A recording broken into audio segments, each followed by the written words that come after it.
नमस्कार, मी संयोगिता आणि आपण पाहताय भारतीय जनमत न्यूज आणि पाहूयात आता सविस्तर वृत्त।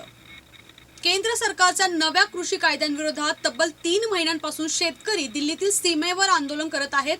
अद्यापही यावर तोडगा निघालेला नाही। देशभरातील शेतकऱ्यांचं समर्थन या आंदोलनाला मिळावं यासाठी भारतीय किसान युनियनचे नेते राकेश टिकेती विविध राज्यांतील किसान महापंचायतींच्या माध्यमातून शेतकऱ्यांना संबोधित करत आहेत। यावेळी टिकेती यांनी थेट पोलिसांनाच आवाहन केलंय। शेतकऱ्यांचे ट्रॅक्टर रोखण्याची पोलिसांमध्ये हिंमत नाही, तसेच शेतकऱ्यांची लढाई सरकारशी नसून देशाला लुटणाऱ्यांविरोधात आहे, असा दावाही त्यांनी यावेळी केलाय। ट्रॅक्टर हे बॅरिकेड तोडण्यासाठीच असतात, शेतकऱ्यांचे ट्रॅक्टर रोखण्याची पोलिसांमध्ये हिंमत नाही असा दावा करत शेतकऱ्यांची लढाई सरकारशी नसून देश लुटणाऱ्यांविरोधात आहे। हे भुकेचा व्यापार करत असल्याचा प्रयत्न करत आहेत, मात्र आम्ही तसे होऊ देणार नाही असे राकेश टिकेत यांनी म्हटलंय। ज्या शेतकऱ्यांकडे जमिनी नाहीत त्यांच्याकडे देखील ही लढाई आहे।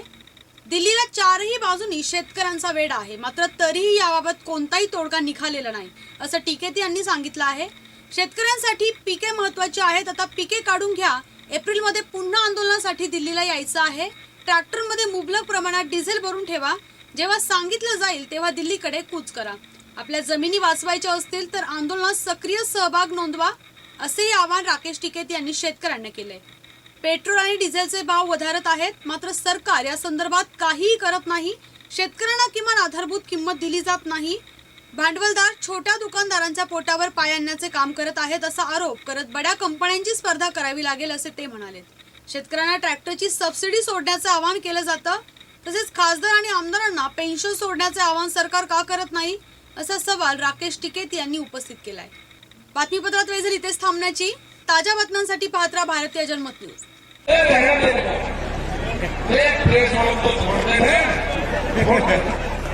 आदरणीय अध्यक्ष जी, सम्मानित मंच, किसान बिरादरी के सरदारों, नौजवान साथियों, मेरी माताएं, बहनें, बच्चों, पुलिस प्रशासन के लोग, पत्रकार बंधु, मुद्दा इस गांव में क्योंकि कई लोग गए इस क्षेत्र से और सबसे पहले इस क्षेत्र से जो ट्रैक्टर गए होंगे उन किसानों का फोन आया।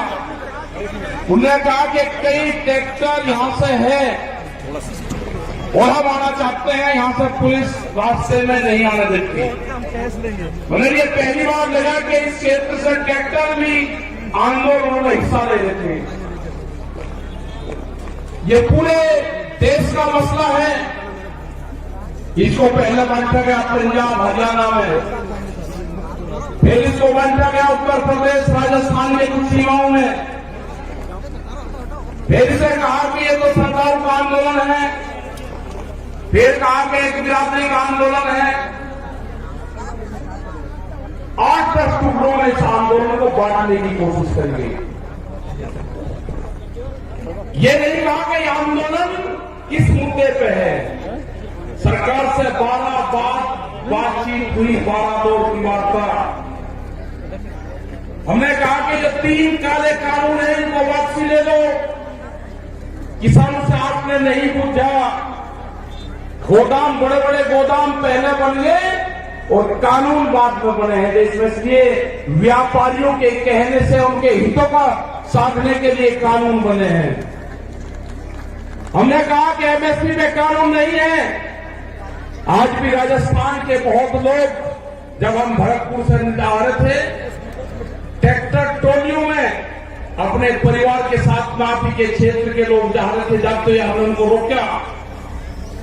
उन्होंने कहा कि बाजरा है हमारे पास में, गेहूं है, हम इसको मंडी में बेचने जा रहे हैं। उनसे पूछा कि बाजरे का एमएसपी का रेट क्या है जो भारत सरकार ने तय करा। उन्होंने कहा कि हमको नहीं पता क्या रेट है। मतलब आज भी देश में ये हालात है कि किसान को सरकारी रेट का नहीं पता। मंडियों में उसकी बोली लगती है। जो किसान अपने घर से अनाज लेकर चला गया, व्यापारी उसकी बोली लगाएगा, उसको उसकी कीमत का नहीं पता कि क्या मिलेगा। बाजरे का 2100 रुपए का भाव है। हमने कहा कि आपको कहना का जो सरकारी रेट है उसके कम पे मैं खरीद नहीं करूंगा, आप वहीं पे बैठ जाना। वो 1100 से 1200 रुपए में बाजरे को बेच पाएगा किसान। 1400 और 1500 रुपए में गेहूं को बेच पाएगा। जब उसकी फसल 1 महीने बाद में उसकी फसल आ जाएगी, उसके घर में अनाज रखा है, उसको बेचने गया है। लड़ाई यही है, लड़ाई किसी जाति की नहीं है। लड़ाई है कि एमएसपी पे कानून बने, मिनिमम सपोर्ट प्राइस जो है 1975 रुपए से कम पे गेहूं का भाव नामित हो। वो चाहे सरकार खरीदे या कोई व्यापारी खरीदे, उसके कम पे खरीदना हो। 2100 रुपए के आसपास का बाजरे का रेट है, बाजरा उसके कम पे खरीदना हो। मक्का 1700-1800 रुपए का रेट है, उससे कम पे खरीदना हो। धान का 1800 रुपए से कम पे खरीदना हो। यह है कानून। इसके लिए लड़ाई वहां पर चल रही है। 100 दिन के आसपास लोग आ रहे हैं। सरकार तैयार नहीं है। सरकार ने कहा कि किसान की जब फसल की कटाई होगी, किसान अपने खेत में आ जाएगा, आंदोलन अपने आप खत्म हो जाएगा। उसके एक ही जबान से किसान अपनी फसल उगाने शुरू कर दी। उसने कहा कि आंदोलन करेंगे हम, अगर फसल हमारे बीच में आएगी उस फसल को उजाड़ देंगे। आपने हरियाणा, पंजाब, उत्तर प्रदेश, राजस्थान की जगह में बहुत किसान ने उजाड़ी फसल। हमने कहा कि फसल को बर्बाद न करो, ये आंदोलन भी चलेगा, ये फसल भी किसान काटेगा। ये आंदोलन कितना लंबा चलेगा ये तो नहीं कह सकते, लेकिन जो 40 लोग हैं, जो कमेटी के लोग हैं 40, उनके पीछे पंचायतें हैं, उनके पीछे सरपंचों का हाथ है, उसके पीछे पूरे हिंदुस्तान के किसान ने आस्था जताई है कि दिल्ली में चलने वाला धरना मेरे फसलों के रेट तय करेगा। ये लड़ाई बड़े पूंजीपति से है, सरकार उनकी सपोर्ट में है। ये लड़ाई वही है जो जमींदारों के खिलाफ होती थी। ये लड़ाई वही है जो राजाओं के खिलाफ होती थी। वो लड़ाई भी अनाज की लड़ाई थी, ये लड़ाई भी अनाज के रेट की लड़ाई है। मैं नौजवान साथियों को अपने, जिसने इस पूरे देश के आंदोलन की कमान नौजवानों ने संभाली है, अपनी बात ये बहुत कम देखने को मिलता है कि नौजवान किसी के क्षेत्र में आंदोलन की कमान अपने हाथ में संभाली हो, तो वो आंदोलन कभी फेल नहीं हो सकता। वो आंदोलन फेल नहीं होगा कभी भी, क्योंकि जिस तरह से शाहजहांपुर और पूरे दिल्ली के क्षेत्र में यहां का नौजवान निकला है, उसने जाति, धर्म, सब चीज को भुला के, वोट को भुला के, कि कौन किस क्षेत्र का है, मेरी वहां पे आपस में क्या लड़ाई, क्या तकरार है, सब कुछ चीज को भुला के उसने दिल्ली के आंदोलन में शरीक हुआ। जिस तरह से यहां पर लोग इकट्ठा कर रहे हैं पैसा, सरकार कहती है कि धन कहां से आ रहा। इस आंदोलन को गांव का किसान चलाता है। इस आंदोलन को हल चलाने वाला किसान चलाएगा। इस आंदोलन को क्रांति से काम करने वाली हमारी महिलाएं चलाएगी। इस आंदोलन को हाली और पाली चलाएगा। ये आंदोलन क्रांति का आंदोलन है। ये आंदोलन फेल नहीं होगा। एग्रीकल्चर जो कृषि में काम आने औजार वाले जो है, इस आंदोलन को वही लोग चलाएंगे जो अपने खेतों में हाथ से काम करते हैं। कोई नहीं गया घर वहां से। यहां पर बैठे राजाराम जी मीर जी है, यहाँ पे युगवीर सिंह, जोगिंदर जी, अमलाराम जी, जो आपके शाहजहांपुर बॉर्डर को मुंह से देखते हैं। आप 200-200 किलोमीटर से यहां से जाते हो आप, और दिल्ली को होश नहीं अभी। कई लाख आदमी दिल्ली के चारों तरफ को है, और दिल्ली फिर कान खोल कर सुन ले, ये ट्रैक्टर भी वही है, ये किसान भी वही है। आप ज्यादा तानाशाही दिखाओगे, ये किसान अब की बार में ज्यादा तादाद में दिल्ली में जाएगा, ज्यादा तादाद में किसान जाएगा। यहाँ की फसल कट जाएगी हमारी 1 महीने में। ये कह रहे कि किसान ट्रैक्टर से नहीं आएगा दिल्ली, ये किसान दिल्ली ट्रैक्टर से ही आएगा। जब इसको दिल्ली कोच करेंगे, ये किसान अपना ताम झाम लेकर आएगा। हर क्रांति होगी देश में। खेत में चलने वाला हर औजार वो साथ लेकर आएगा। जब जब भी बड़ी बड़ी लड़ाइयां हुई उसमें साथ लेकर चला है। वो जानते हैं ये कौन सा क्षेत्र है। ये बेहद क्रांतिकारियों का क्षेत्र राजस्थान। बड़ी बड़ी लड़ाइयां यहां पर लड़ी गई। ये किसान पीछे नहीं हटेगा। जो मेरा नौजवान साथी है वो पीछे नहीं हटेगा। अपने खेत की मिट्टी को जब दिवाली होली अब आएगी, दुल्हन आएगी, रंग नहीं लगाना अपनी बार। अपने गांव की खेत की मिट्टी अपने शरीर पे लगा देना, उससे अपने शरीर को टच करवा लेना अपने खेत की मिट्टी से। जब आप दिल्ली लड़ने जाओगे अब की बार, अपने खेत की मिट्टी अपने साथ लेके जाना। हो सकता है कि वहां से आपका गांव आपके याद आए। जब मिट्टी आपके साथ में रहेगी तो गांव याद नहीं आएगा आपके।